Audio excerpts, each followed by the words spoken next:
Welcome to the Turkish Airlines series podcast. I'm BJ Cunningham, and today we're sitting with Sedat Bornovalı. Is that correct? Sedat Bornovalı. Bornovalı. Sedat Bornovalı. Fantastic. He's an art historian, cultural translator, and keeper of memories that most of us don't even know we're losing. Sedat has spent decades not just guiding people through Turkey's monuments, but mediating between civilizations. He's a man who had to find words when Pope Benedict XVI stood in Hagia Sophia, a space that's been a church, a mosque, a museum, and a mosque again. He's watched Istanbul transform from Byzantine jewel to Ottoman capital to modern megalopolis, and he carries the weight of all of those stories. So this isn't about tourism. This is about what happens when somebody dedicates their life to remembering what others forget, translating between epochs and racing against time to preserve meaning and stories before it's paved over. Let's begin. Sedat, it's such a pleasure to have you here with us. Thank you. Before we dive into the weighty topics that I've lined up, I'd love for our listeners to get a feeling for you, to get to know you a little better, but in your own words. Tell us a little bit about your background, about your childhood, where this story started for you, and how you found yourself dedicating your life to history, heritage, and the stories that live within Turkey's cultural landmarks. I discovered that I dedicated myself, my life, my career to Turkey's heritage just when I realized where I was. I was born in this wonderful city. I was very luckily born in this wonderful city in Turkey, in Istanbul. And I realized that whatever other people were coming to see as heritage, as beauty, as wonder, was part of my ordinary life, my daily life. Well, I realized that late when I started observing other people. But at the end, actually, I was born and I was simply so lucky to live always in something other people considered is sort of heaven. And did you look at things originally through the lens of history or through the lens of art or through the lens of culture? What's the background to this, to what you've become? I was simply an observer. I was observing. I was looking. There was no lens. There was no point of view. I was enjoying. I always enjoyed what is beautiful. And as I was saying, fortunately, there's a lot around. You're right. I mean, Istanbul is the queen of cities. It's a magnificent place. I want to dive into one particular thing that I know about you. November 2006, and I love this. You're guiding Pope Benedict XVI, the Pope, through Hagia Sophia, and this is a Catholic Pope in a space that's been a church, mosque, museum, mosque again. How did you navigate those layers of sacred, contested history? Contested history, perhaps when you look from somewhere else, from the outside. It's not contested history for us. They are all layers of real, actual history accumulated in this very place where I was born and where I live, where I continue talking about. That's a beautiful answer. This leads to the next question, which is power has its own particular way of seeing something. Right at the beginning of this, you introduced yourself very accurately as an observer. Power has its own way of observing. Presidents and diplomats walk through the same spaces as poets and children, but see completely different things. What truth about Turkey does authority continuously miss, no matter how carefully you explain? Fortunately, this does not happen. Poets and children probably have more time to linger, to observe, to listen to me. Diplomats and presidents have the burden of responsibility, so they have less time. So it's somehow a misfortune, I can say. They may dedicate less time only. But I have always been very satisfied with the attention I got from diplomats, from presidents. Sedat, you've guided presidents and popes, as we've just heard. But guides often say their most profound moments come from the most unexpected visitors or guests. Tell me about someone, perhaps someone that normally society overlooks, who saw something in the stones you were showing them that all of the scholars missed. Fortunately, the society doesn't overlook children, but perhaps people don't expect the best of the observations or the questions from children, but they do give the best insights. Very often, it happens that I'm at first surprised by a child's question, then I respond, then I realize that I was missing this explanation. So I realized that I should have thought about it much before, much earlier, and during the following tour, it comes somehow instinctive that I start with the reply I had given to the boy, to the girl, as if the new group has asked me that question. I So love that. very often I instinctively say, this question, this sort of question may come into your mind, and people look at me surprised because the Because actual it's in their mind. because or probably it's not, and they are surprised hearing the beauty of that question or that introduction. I very often borrow questions from the children of previous groups. Art historians usually study dead things. You're translating living cities that change while you're speaking about them. How do you teach history when the history you're teaching is being demolished 2 streets away?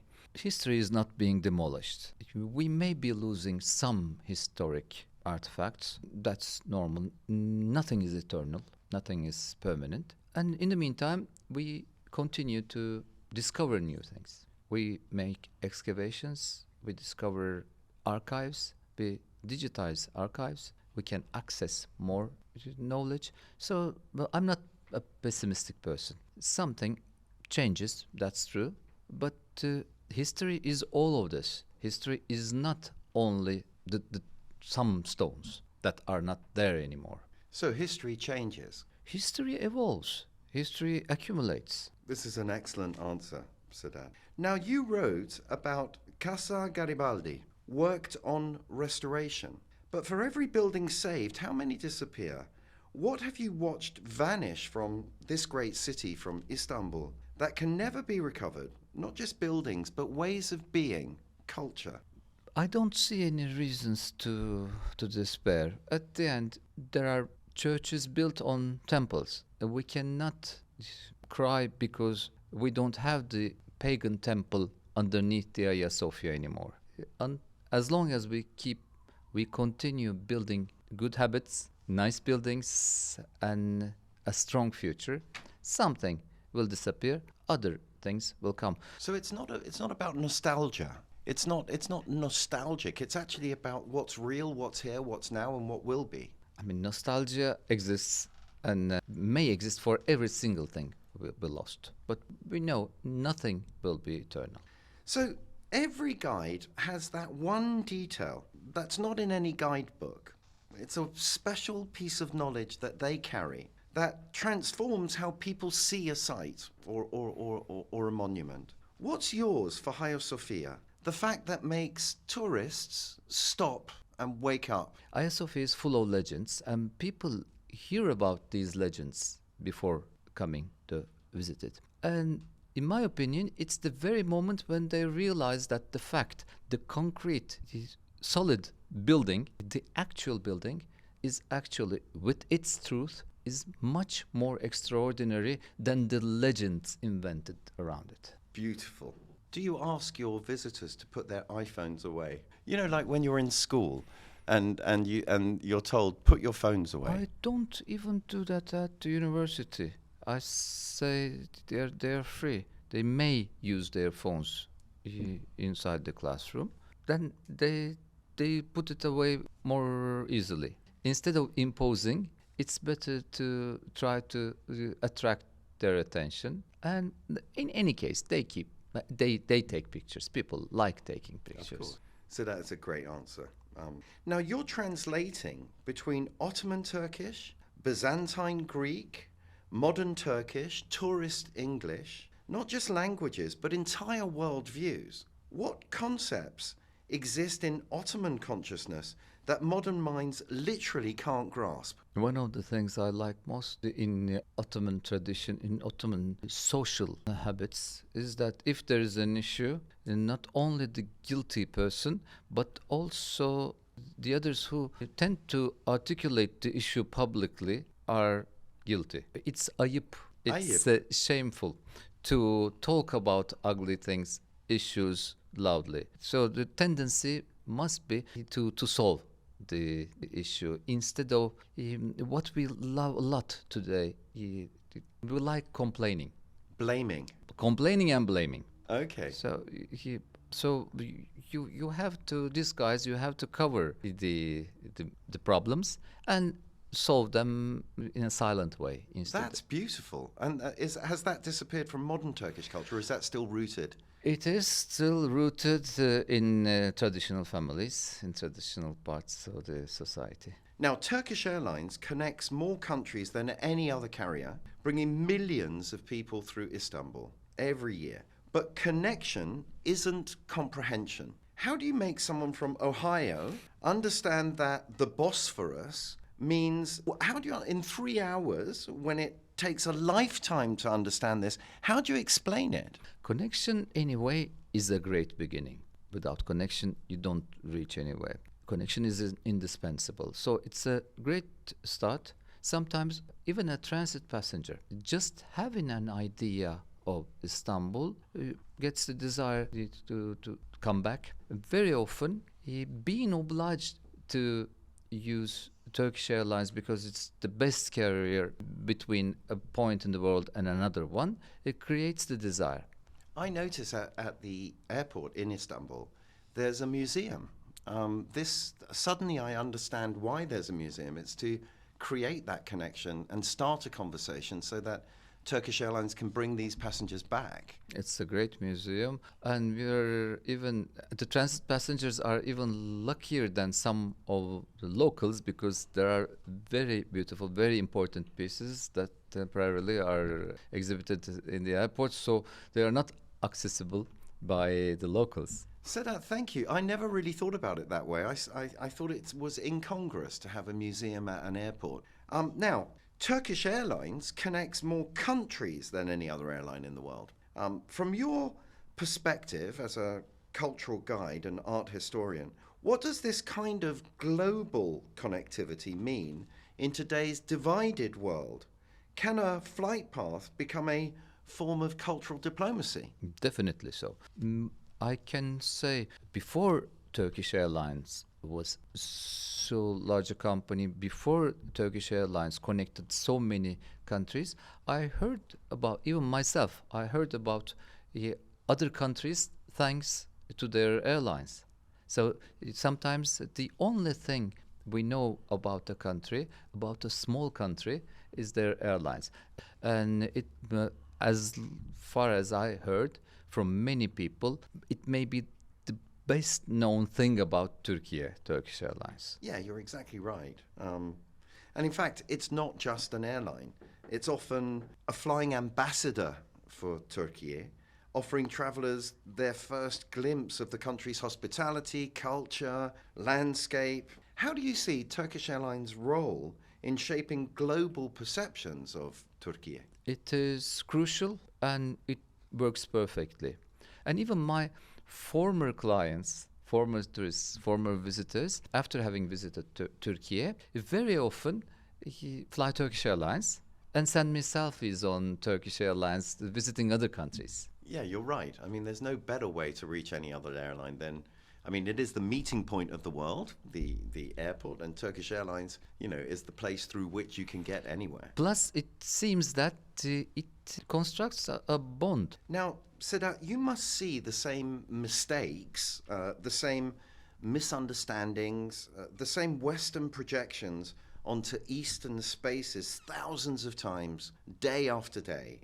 What misconception about Turkey are you most tired of having to correct? It's very typical for visitors to come with an orientalistic, non-existent image of my country. Plus, imagining that Turkey has a very homogeneous past and homogeneous present. It is only mosques, it is only ancient cities, or it's only even desert. Turkey is a little bit everything, and I'm responsible of explaining them that Turkey is not only, perhaps it's something they adore, no matter what, but it's not true.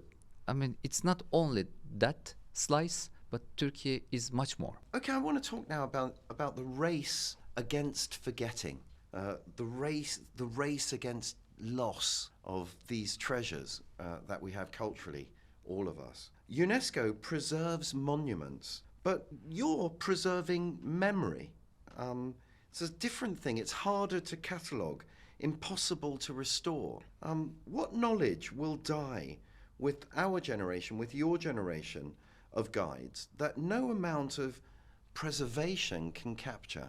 Actually, in this case also, there is no loss, there is evolution. In the sense that we are not supposed to be teaching history or descriptions of edifices, etc. But we are obliged to convey what is Turkey. My generation has been witnessing different things. The future generations will witness other things. And the future generation guides are obliged to convey what they're witnessing. So, as single pieces of information, something will change, but the idea and what they will be doing and the importance of keeping, compiling, and conveying will not be changing. But they stand on the shoulders of giants, and there is a responsibility that they hold to carry those oral traditions forward. Who's learning from you to be tomorrow's guide? We train the younger generations for free.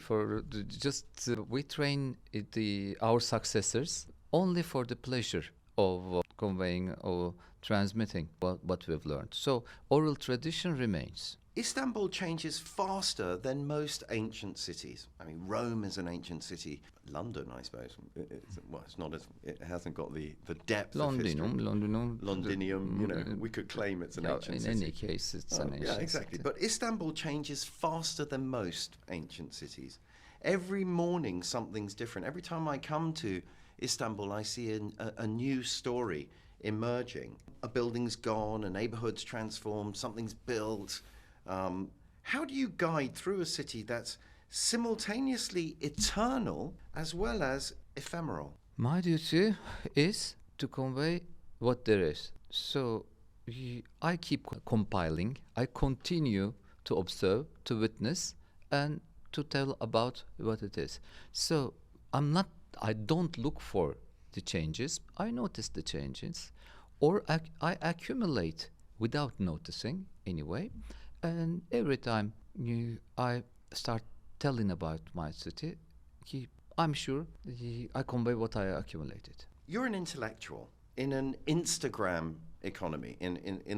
You're looking at depth and history in a world of rapid transactions and changes. Visitors want photos, not philosophy. They want sharp now, boom, boom, boom, boom, as opposed to a depth of knowledge and a slow story.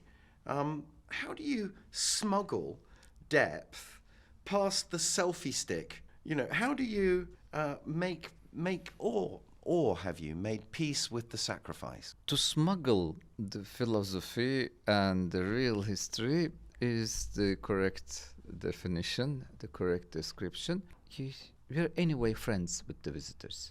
So we simply chat, we simply use easier language, and we share their attention, we share their interest. In the meantime, try to add small drops of real information. So if they want pictures, they will have the pictures, but in the meantime, they will have pictures with our points of view. Sedat, what site in Turkey, I mean, not a UNESCO famous story, desperately needs protection before it's lost. What are we about to lose while everyone's photographing the Blue Mosque? Every single corner of Turkey deserves protection, and any corner left abandoned would risk collapse. But I'm not pessimistic.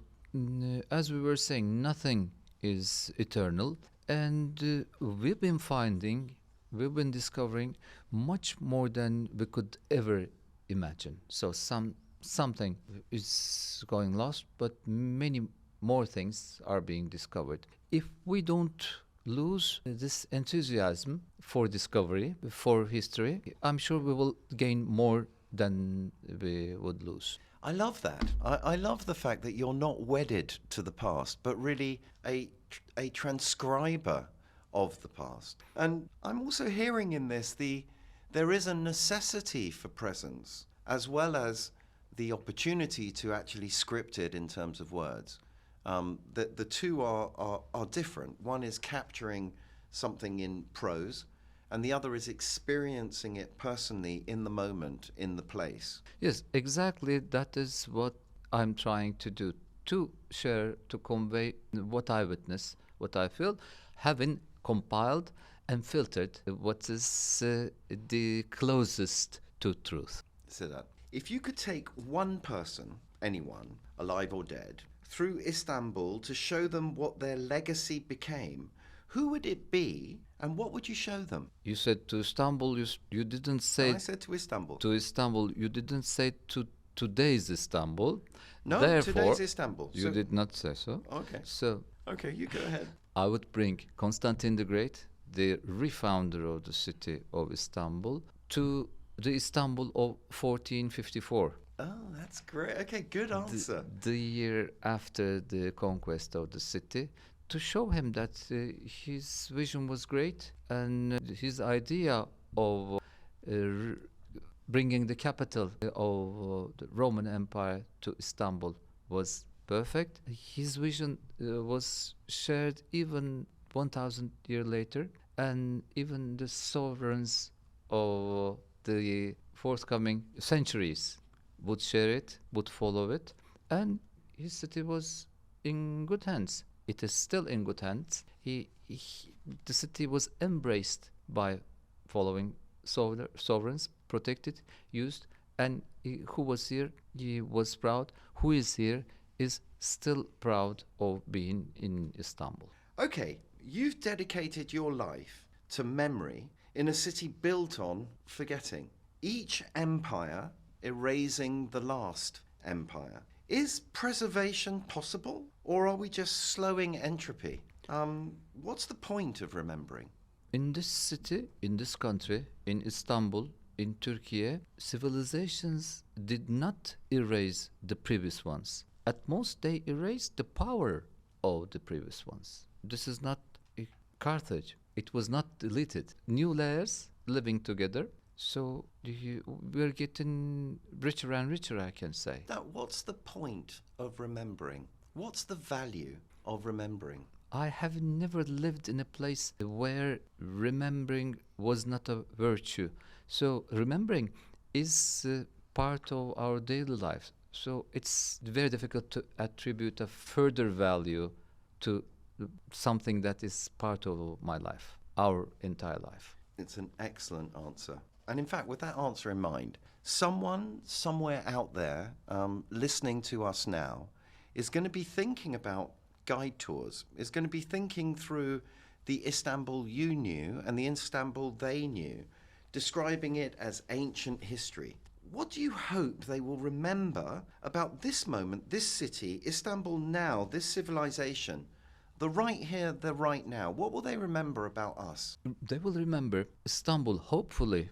I said nothing is eternal, but I'm biased. I want to believe Istanbul will be eternal. The Queen of Cities is eternal. I mean, I'm with you. And I hope it will be remembered not only because it was the center of power, but because it's always been a center between continents, a center of civilizations, but also a center in the sense of equal distances to various ideas, different people, different ideologies, different approaches. So being a center means togetherness. Being a center means sharing. Being a center means promising also for the future. Listening to Professor Sedat Bornovalı today, I'm reminded that the greatest guides don't just show us places, they transform how we see. Like Turkish Airlines, which doesn't just transport bodies, but creates bridges of hospitality between cultures.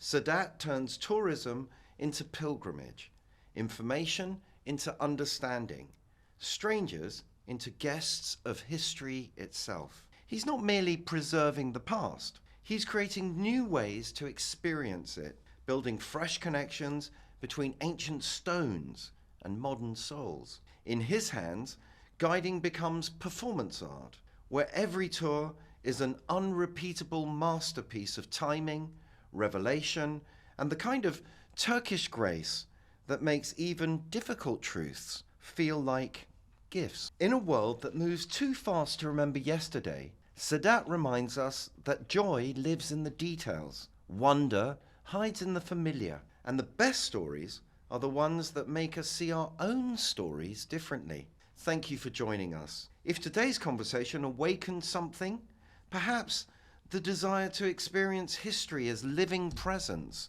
rather than distant past, remember that Turkish Airlines flies to more countries than any other airline. Your next transformation might be waiting for you where ancient stones meet modern hearts. Until next time, keep exploring, keep connecting, and always widen your world, widen your mind. Safe travels, my friends.